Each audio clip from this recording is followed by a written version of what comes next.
بسم اللہ الفتاح وبہ استعین اما بعد فاعوذ باللہ من الشیطان الرجیم بسم اللہ الرحمن الرحیم فستذکرون ما اقول لکم وافوض امری الی اللہ ان اللہ بصیر بالعباد وقال تعالی فی مقام آخر ان اللہ لا يستحيي ان يضرب مثلا ما بعوضة فما فوقها فأما الذين آمنوا فيعلمون أنه الحق من ربهم وأما الذين كفروا فيقولون ماذا أراد الله بهذا مثلا يضل به كثيرا ويهدي به كثيرا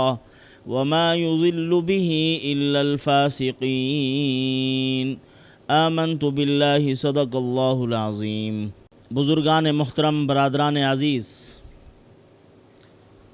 آج ہم آپ کے سامنے ایک ایسا مقبول عمل اور مقبول آدمی کا رجل مومن، مرد مومن، جس نے وقت کے فرعون کے سامنے کلمہ حق بلند کیا تھا، اللہ تعالیٰ نے معجزاتی طور پر اس کی ایسی حفاظت فرمائی۔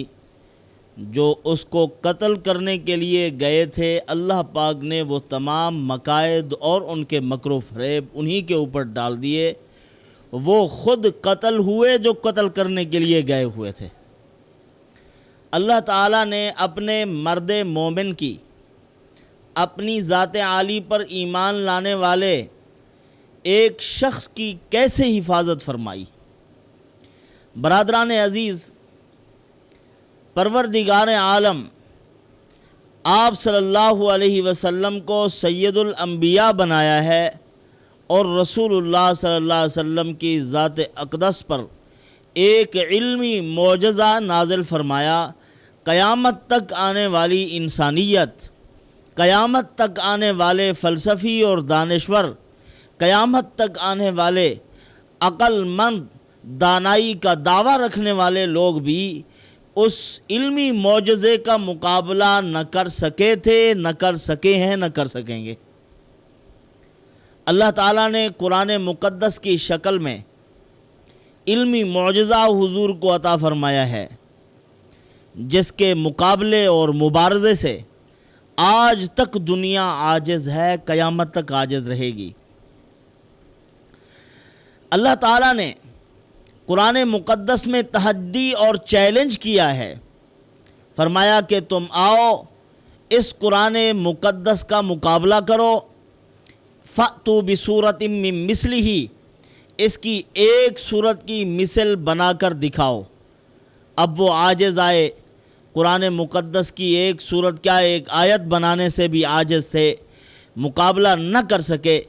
جب کچھ بھی ان کو حاصل نہ ہو سکا تو پھر انہوں نے ایک اونچا ہتھ کنڈا استعمال کیا اور اپنی عقل و خرد کو مداخلت دی۔ مثلا کہنے لگے کہ اللہ عز و جل اتنی بڑی ذات ہے، بزرگ و برتر ہے، وہ عظیم ہستی، اور جب اس نے مثالیں بیان کی ہیں تو پھر حقیر چیزوں کی مثالیں بیان کر دیں۔ یعنی قرآن مقدس میں تو عیب ہے ہی نہیں، کسی قسم کا کوئی نقص ہے ہی نہیں۔ جب ان کو کچھ نظر نہیں آیا تو پھر کہنے لگے یہ اللہ تعالیٰ اگر بزرگ و برتر ہے، عظیم ذات ہے، تو اس نے یہ حقیر چیزوں کی مثالیں کیوں بیان کی ہیں؟ مثلا مچھر کی، مچھر سے بھی چھوٹی مخلوق کی، مکھی کی، اور اسی طرح مکڑی اور مکڑی کے جالے کی، یہ مثالیں پروردگار عالم نے کیوں بیان فرمائی ہیں؟ اصل میں وہ یہاں چونک اٹھے، مشرکین مکہ کو سر پر ضرب پڑی ہے کہ اللہ عز و جل نے ہمارے بتوں کی تذلیل اور توہین کر دی ہے۔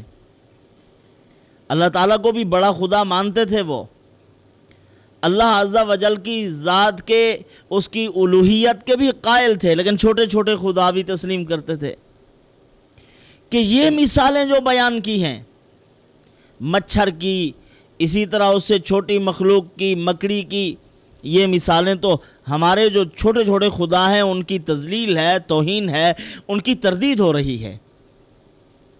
یہ مثالیں کیوں بیان کی گئی ہیں؟ تو ایک بات یاد رکھیے، جب بھی کسی چیز کی کوئی مثال بیان کی جاتی ہے وہ تفہیم کے لیے مثال بیان کی جاتی ہے کہ تاکہ بات عقل میں بیٹھ جائے، وضاحت ہو جائے، تفصیل کے ساتھ بات سامنے آ جائے۔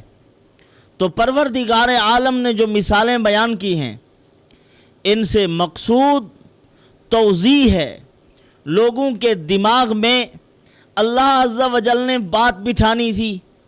حقیر ترین چیز کی مثال دینی ہے تو پھر حقیر ترین چیز ہی سے دی جائے گی، اس کے لیے بڑی چیزوں کی مثال نہیں دی جائے گی۔ اور آگے بھی بے عقل لوگ ہیں، ان کے لیے مثال بھی تو اسی طرح کی دینی تھی۔ تو اللہ عز و جل نے مچھر کی مثال دی ہے۔ تو پروردگار عالم نے گھٹیا چیز کی مثال گھٹیا چیز کے ساتھ دی ہے، مچھر کے ساتھ دی۔ مشرکین نے سوال اٹھا دیا کہ اتنی بڑی ذات کو اتنی حقیر مثال دینے کی کیا ضرورت تھی؟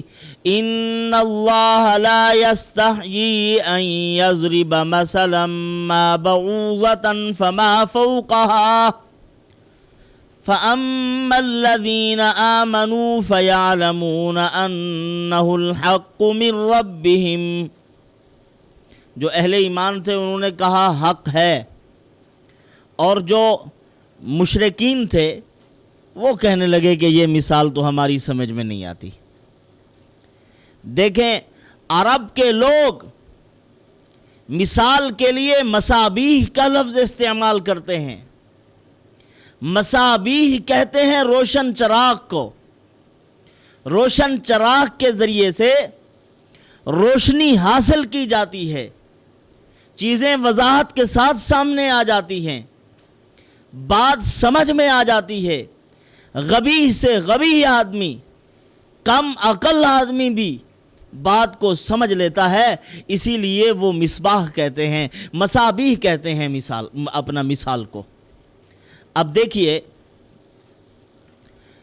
چراغ، چاہے نیچے جو چراغ کا وہ مصباح ہے، جو اصل مصباح ہے وہ خاص سونے کا ہو یا پیتل کا ہو یا مٹی کا ہو، اس سے کوئی سروکار نہیں ہے۔ مقصود یہ ہے کہ روشنی حاصل ہونی چاہیے۔ دیا سلائی لگائی جائے تو اس دیے سے روشنی ہو، یہ مقصود ہے، روشنی حاصل ہو جائے۔ اسی طرح سورۃ فاتحہ سونے کے قلم سے لکھی جائے یا لکڑی کے قلم سے لکھی جائے، کوئی سروکار نہیں ہے۔ مقصود یہ ہے کہ سورۃ فاتحہ لکھی جانی چاہیے۔ اسی طرح یہاں بھی مقصود مثال کے ذریعے سے اس چیز کو سمجھنا ہے، اصل جو اللہ عز و جل سمجھانا چاہتے ہیں۔ یہ مقصود نہیں ہے کہ وہ مثال بڑی ہونی چاہیے تھی، اللہ کی ذات بڑی ہے۔ یہ چیز دیکھی جاتی ہے کہ ممثل لہو کون ہے، جس چیز کے لیے مثال پیش کی جا رہی ہے۔ تو پروردگار عالم نے مشرکین کو، ان کے بتوں کو، ان بتوں کی ساری طاقتوں کو مکڑی کے جالے کے ساتھ تشبیہ دی ہے۔ مثل الذین اتخذوا من دون اللہ اولیاء کمثل العنکبوت اتخذت بیتا وَإِنَّ أَوْهَنَ الْبُيُوتِ لَبَيْتُ الْعَنْكَبُوتِ۔ اللہ تعالیٰ نے فرمایا یہ مکڑی کا جالا جو اندر سے لعاب نکال کے یہ بنا جا رہا ہے، ایک مکان بناتی ہے مکڑی، لیکن یہ بہت کمزور ترین مکان بناتی ہے۔ اپنے دماغ میں مکڑی یہ سمجھتی ہے کہ میں نے بہت بڑی عمارت بنا رکھی ہے۔ اللہ تعالیٰ فرماتے ہیں یہ سب کمزور سہارے ہیں۔ اور اسی طرح مکھی کی مثال دی ہے، اور پھر فرمایا کہ اگر یہ مکھی چھین کر لے جائے. ان کے بت اس قدر بے بس ہیں وہ چھینا ہوا واپس نہیں لے سکتے. تو ان کی خدائی کی باتیں یا ان کو بڑا سمجھنا, خدا سمجھنا, با اختیار سمجھنا, یہ عقل و خرد کی کمی ہے. یہ کیا سمجھیں اس کو؟ تو اللہ تعالیٰ نے یہ مثالیں دے کر سمجھائی ان کی بے بسی, ان کا عجز, ان کی کمزوری, ان کا نقص اللہ تعالیٰ نے بندوں کے دماغ میں بٹھایا ہے. ضعف الطالب والمطلوب, عابد بھی کمزور ہے, معبود بھی کمزور ہے. اپنی خدائی, اپنی طاقت اور قوت کو اللہ تعالیٰ نے بیان فرمایا ہے. یہ جو عمل ہم پیش کر رہے تھے, وَأُفَوِّضُ أَمْرِي إِلَى اللَّهِ إِنَّ اللَّهَ بَصِيرٌ بِالْعِبَادِ, یہ فرعون کے سامنے کلمہ حق کہا تھا رجل مومن نے, اور فرعونی قوم کے سامنے, اپنے قبطیوں کے سامنے انہوں نے اللہ کا کلمہ بلند کیا اور ان کو نصیحت کی. فرمایا فَسَتَذْكُرُونَ مَا أَقُولُ لَكُمْ وَأُفَوِّضُ أَمْرِي إِلَى اللَّهِ, جو کچھ میں کہتا ہوں ان قریب یہ تمہیں سمجھ میں آئے گا. اگر تم ہدایت پر آ گئے, میری نصیحت کو تم نے تسلیم کر لیا, پھر تو اللہ کے جو وعدے ہیں وہ اپنی آنکھوں سے پورے ہوتے ہوئے دیکھ کر تمہیں یقین آ جائے گا. فَسَتَذْكُرُونَ مَا أَقُولُ لَكُمْ, جو میں کہتا ہوں تم یاد کرو گے اس کو کہ سچ کہتا تھا وہ. اگر کوئی آفت سماویہ آ گئی, کوئی عذاب آ گیا, پھر ندامت کے ساتھ یاد کرو گے, یاد آؤں گا تمہیں کہ وہ کیا کہتا تھا. پھر ندامت ہوگی, شرمندگی ہوگی. باقی میرا معاملہ ہے, فرمایا کہ وَأُفَوِّضُ أَمْرِي إِلَى اللَّهِ, تم مجھے دھمکیاں دے رہے ہو, قتل کی دھمکیاں دیتے ہو, مال و متاع چھین لینے کی دھمکیاں دیتے ہو, مجھے کوئی ڈر نہیں ہے, کوئی خوف نہیں. میں اپنے معاملے کو اللہ کے سپرد کرتا ہوں, وہ دیکھ رہا ہے. ان اللہ بصیر بالعباد, اپنے بندوں کو دیکھتا ہے وہ. اللہ تعالیٰ نے اس کی حفاظت فرمائی. وَحَاقَ بِآلِ فِرْعَوْنَ سُوءُ الْعَذَابِ, وَحَاقَ بِآلِ فِرْعَوْنَ سُوءُ الْعَذَابِ النَّارُ يُعْرَضُونَ عَلَيْهَا غُدُوًّا وَعَشِيًّا, جو اس کو عذاب میں مبتلا کرنے جا رہے تھے, اس کو قتل کرنے کے لیے جا رہے تھے, اللہ عز و جل نے انہی کے اوپر عذاب کو مسلط کیا. وہ تباہی کے دہانے پہنچے, ذلیل و رسوا ہوئے. یہ جو عمل ہے وہ اُفَوِّضُ أَمْرِي إِلَى اللَّهِ إِنَّ اللَّهَ بَصِيرٌ بِالْعِبَادِ, آپ اس عمل کو کریں جب بھی کوئی مشکل وقت آئے, جب بھی آپ کے خلاف کوئی منظم سازش ہونے لگے, اپنے بگانے تمہارے دشمن ہو جائیں, آپ کی جان کو خطرہ ہو, آپ کی آبرو کو خطرہ ہو, آپ کے مال کو خطرہ ہو, تو اس وقت یہ آیت مبارکہ پڑھیے, آپ کو محسوس ہوگا کہ ہم اللہ کی آغوش رحمت میں پہنچ گئے ہیں. سارے ڈر اور خوف پروردگار عالم دور کر دیں گے. اور اس کے ساتھ ساتھ اللہم انا نجعلک فی نحورہم ونعوذ بک من شرورہم, یہ آیت مبارکہ بھی پڑھو. وَأُفَوِّضُ أَمْرِي إِلَى اللَّهِ, اور اس کے ساتھ 21 مرتبہ یہ آیت اور 21 مرتبہ اللہم انا نجعلک فی نحورہم ونعوذ بک من شرورہم. اول آخر درود شریف مغرب کی نماز کے بعد بھی پڑھو اور صبح کی نماز کے بعد بھی پڑھو. پڑھنے کے بعد اپنی انگلی پر دم کرو. یہ انگلی جس کو سباہا کہتے ہیں, زمانہ جاہلیت میں اس انگلی کو سبابہ کہا کرتے تھے, یعنی یہ انگلی گالی شمار ہوتی تھی. اس طرح کرتے یعنی یہ گالی ہے. آپ صلی اللہ علیہ وسلم نے ان انگلیوں کو تسبیح بنایا ہے. سباہا, اللہ کا نام لینے والی تسبیح, تسبیح پڑھی جانے والی انگلی. یہ فرمایا کہ یہ اس انگلی کو سباہا کہا جائے. تو یہی سباہا والی انگلی, اسی کے اوپر تھوڑا سا لعاب لگا کے اس پر دم کر کے اپنے سر کے اوپر 3 مرتبہ پھیر دیجئے, تلوار تصور کیجئے, تو اللہ تعالیٰ مدد اور نصرت نازل فرمائیں گے. جس طرح کہ اس رجل مومن کے ساتھ اللہ کی نصرت ہوئی ہے, اللہ تعالیٰ نے قرآن مقدس میں فرمایا ہے کذالک نجزی المحسنین، اپنے نیک بندوں کو اسی طرح بدلہ دیتے ہیں اور دیتے رہیں گے قیامت تک، یہ وعدہ ہے اللہ تعالیٰ کا۔ تو اس کی کس طرح حفاظت ہوئی؟ جب یہ اس کو قتل کرنے کے در پہ ہوئے تو اسی وقت وہ رجل مومن بھاگا، پہاڑ کے اوپر چڑھ گیا اور وہاں ایک مقام ڈھونڈا، ایک غار تلاش کی، یکسوئی کے ساتھ اللہ کی عبادت میں مصروف ہو گیا، اللہ تعالیٰ سے دعا کی۔ داعی کی دعا اللہ پاک قبول فرماتے ہیں انبیاء کی طرح، جو دین کا داعی ہوتا ہے، اللہ کا پیغام پہنچانے والا۔ تو اس نے دعا کی، جب یہ فرعون کا لشکر، دستہ اس کی فوج کا یہ پہاڑ پر پہنچا ہے تو وہیں اللہ نے درندے مسلط کر دیے، چیڑ پھاڑ کے ان کو کھا گئے۔ ایک روایت میں یہ بھی ہے، تفسیر مدارک میں یہی لکھا ہوا ہے، اور ایک روایت میں یہ بھی ہے کہ یہ لوگ واپس آئے، فرعون نے ان کو کہا کہ ملی بھگت ہے، اس نے ان سب کو پکڑ کے قتل کر دیا تھا۔ تو بہرحال اللہ رب العزت نے اپنی طاقت اور قوت کا کہیں کہیں اظہار فرمایا ہے، اپنے بندوں کو محفوظ فرمایا اور دشمن کو، ان کی فوجوں کو تباہ و برباد کیا، اپنے بندوں کو تسلی دینے کے لیے کہ سمجھو میں تمہارے ساتھ ہوں۔ میری ایک معیت خاصہ ہے جو ذکر الہی کے ساتھ نصیب ہوتی ہے، اللہ کا ساتھ ہو جانا۔ یہ معیت خاصہ اللہ پاک اپنے خاص بندوں کو عطا کرتے ہیں۔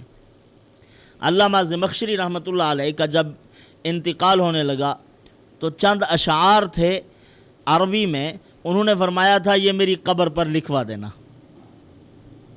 تو ان کی قبر کا جو کتبہ تھا اسی کے اوپر ان اشعار کو لکھا گیا۔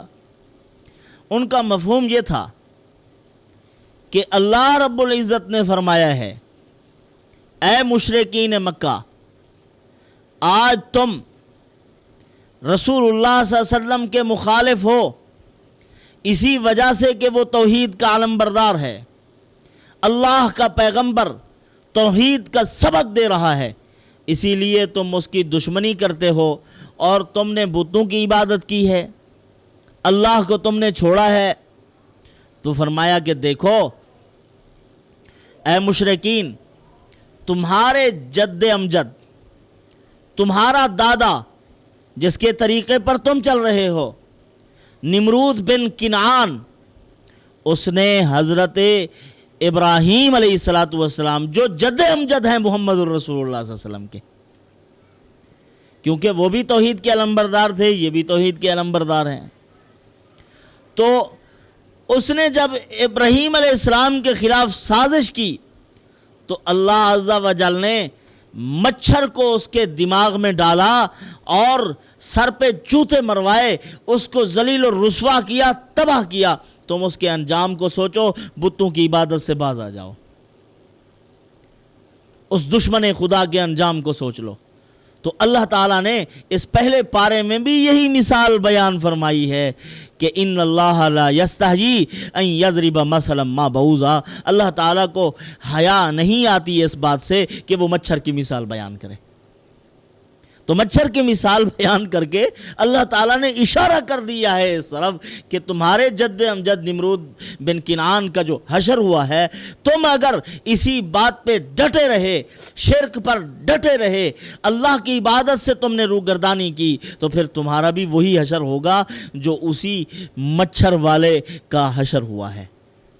اللہ تعالیٰ نے چھوٹی سی فوج مچھروں کی مسلط کر دی، ناک کے ذریعے سے دماغ میں پہنچا، شور کرتا، سر پہ جوتے پڑتے تو سکون آتا تھا۔ تو یہی ذلت تمہارے اوپر بھی مسلط ہو سکتی ہے۔ تو اللہ عز و جل کا ساتھ چاہیے اگر، تو ذکر الہی کی عادت بنائیے۔